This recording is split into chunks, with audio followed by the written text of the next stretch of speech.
ఏపీలోని పోలవరం బనకచెర్ల ప్రాజెక్టుపై కాసేపట్లో ఢిల్లీలో కీలక సమావేశం జరగనుంది. 81,000 కోట్ల భారీ వ్యయంతో నిర్మించనున్న ఈ ప్రాజెక్టుపై కేంద్ర ప్రభుత్వం తీవ్రంగా దృష్టి సారించింది. రాష్ట్ర ప్రభుత్వం నుంచి పూర్తి వివరాల్ని కోరింది. ఈ నేపథ్యంలో ఏపీకి చెందిన ఆర్థిక, జలవనరుల శాఖల అధికారులతో పాటు పోలవరం ప్రాజెక్టుకు ఆఫీసర్లు ఢిల్లీకి వెళ్లారు. ప్రాజెక్టు భూభాగం సామర్థ్యం, తాగునీటి వనరుల వినియోగం, విద్యుత్ ఉత్పత్తి తదితర అంశాలపై ఏపీ అధికారులు కేంద్రానికి సమగ్ర నివేదిక ఇవ్వనున్నారు. ప్రాజెక్టు రూపకల్పన, వ్యయ అంచనాలు తదితర అంశాలపై వివరాలు అందించనున్నారు. ఇదిలా ఉండగా ఈ ప్రాజెక్టుపై తెలంగాణ అభ్యంతరాలు వ్యక్తం చేస్తోంది. ఈ ప్రాజెక్టు నిర్మాణం వల్ల తమ రాష్ట్రానికి నష్టం వాటిల్లుతుందని వాదిస్తోంది. ఇవాళ జరిగే భేటీలో ఈ అంశంపై కూడా చర్చించే అవకాశం ఉంది. కేంద్రం మధ్యవర్తిత్వంతో రెండు రాష్ట్రాల మధ్య సంపూర్ణ అవగాహనకు రావాలని నిపుణులు సూచిస్తున్నారు.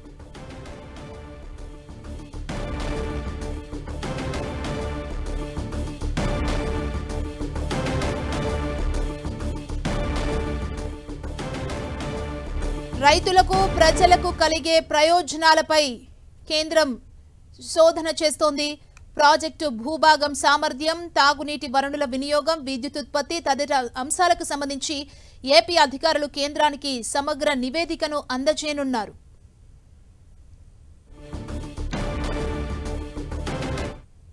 మరింత సమాచారం మా ప్రతినిధి గోపి అందిస్తారు. గోపి,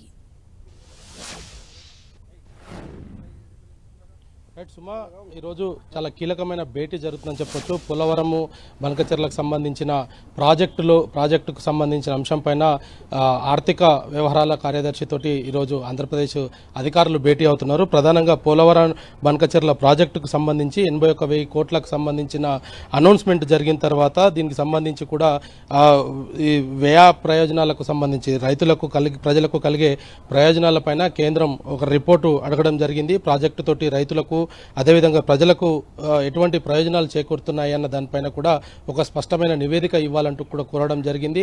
81,000కు సంబంధించిన ఖర్చుకు సంబంధించి ఇతర అంశాలపైన కూడా ఈ యొక్క నివేదికలో అధికారులు ఇవ్వనున్నారు. అయితే ప్రధానంగా చూసుకుంటే పోలవరము బనకచెర్ల దానిపైన 81,000 కోట్లతోటి చేపట్టిన ఈ యొక్క ప్రాజెక్టుకు సంబంధించి ఎత్తిపోతల పథకం అని చెప్పుకోవచ్చు. దీంట్లో ప్రధానంగా చూసుకుంటే ఇప్పటికే తెలంగాణ ప్రభుత్వం దీనిపైన కొంత అభ్యంతరాలు కూడా వ్యక్తం చేయడం జరిగింది. పోలవరం నిర్మాణంతో రివర్స్ వాటర్ ద్వారా తెలంగాణకు తీవ్ర నష్టం జరుగుతుందంటూ కూడా చెప్పడం జరిగింది. అయితే ప్రస్తుతం ఈ యొక్క బనకచెర్లకు సముద్రంలో కలిసే నీటినే వినియోగించుకుంటున్నామంటూ కూడా ఆంధ్రప్రదేశ్ ప్రభుత్వం ఇప్పటికే కేంద్ర ప్రభుత్వానికి కోరడం జరిగింది. దానికి సంబంధించిన ప్రాజెక్టు వ్యయము, ఇటు 3 నదుల అనుసంధానానికి సంబంధించి కూడా ఈ యొక్క బనకచెర్ల ప్రాజెక్టు ఎంతగానో ఉపయోగపడుతుంది.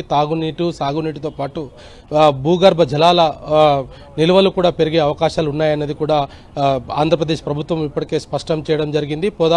పోలవరానికి సంబంధించిన నీటిని ఏదైతే సముద్రంలో కలుస్తుందో వాటన్నిటిని కూడా ఎత్తిపోతల ద్వారా ఈ యొక్క బనకచెర్లకు సంబంధించి కడప, రాయలసీమ వరకు కూడా ఈ నీటి వినియోగాన్ని చేసుకోవచ్చు. దాని ద్వారా రాయలసీమలో అనేక వేల ఎకరాలకు సంబంధించిన సాగునీరు కూడా ఈ యొక్క బనకచెర్ల ప్రాజెక్టు ద్వారా అందుతుందనేది కూడా ఇప్పటికే ఆంధ్రప్రదేశ్ ప్రభుత్వం చెప్తున్న పరిస్థితి ఉంది. దీనికి సంబంధించిన టనెల్స్ కు సంబంధించి కావచ్చు, ఇతర వ్యయాలకు సంబంధించి కూడా ఒక ప్రాజెక్టుని కేంద్ర ఆర్థిక శాఖకు ఈరోజు అధికారులు నివేదిక ఇవ్వనున్నారు. మరి కాసేపట్లోనే ఈ భేటీకి సంబంధించిన పూర్తి వివరాలు కూడా తెలియనున్నాయి. అయితే ఆంధ్రప్రదేశ్ ప్రజలకు ఏ విధంగా ఈ యొక్క పోలవరం నిర్మాణం కావచ్చు, పోలవరం అనుసంధానాన్ని చేస్తూ ఈ యొక్క బనకచెర్ల ఎత్తిపోతల పథకానికి సంబంధించి నదుల అనుసంధానం ద్వారా ఏ విధంగా తెలుగు ప్రజలకు ఉపయోగపడుతుందన్న దానిపైన కూడా కొంత ఈ యొక్క నివేదికలో ఇవ్వనున్నారు. అయితే తెలంగాణ ప్రభుత్వం మాత్రం దీనిపైన ఇప్పటికే అభ్యంతరాలను వ్యక్తం చేయడం జరిగింది. భద్రాచలం వరకు కూడా ఈ యొక్క ముప్పు గ్రామాలు ఉంటాయి పోలవరం నిర్మాణం పూర్తి అయితే, కాబట్టి దానిపైన మరొకసారి రీసర్వే చేయాలంటూ కూడా తెలంగాణ ప్రభుత్వం తన అభ్యంతరాలను వ్యక్తం చేస్తున్నప్పటికీ ఆంధ్రప్రదేశ్ ప్రభుత్వం దీనిపైన ఇప్పటికే ఒక నివేదికను కూడా ఏర్పాటు చేయడం జరిగింది. 81,000 కోట్లను ఆ యొక్క బడ్జెట్ ను కూడా అనౌన్స్ చేయడం జరిగింది. బనకచెర్ల ఎత్తిపోతల పథకం ద్వారా ఇటు రాయలసీమకు కూడా తాగునీరు కూడా అందుతుంది. కాబట్టి రాష్ట్రంలో నీటి కొరత ఉండదు అనేది కూడా ఆంధ్రప్రదేశ్ ప్రభుత్వం అయితే చెప్తుంది. థాంక్యూ గోపి.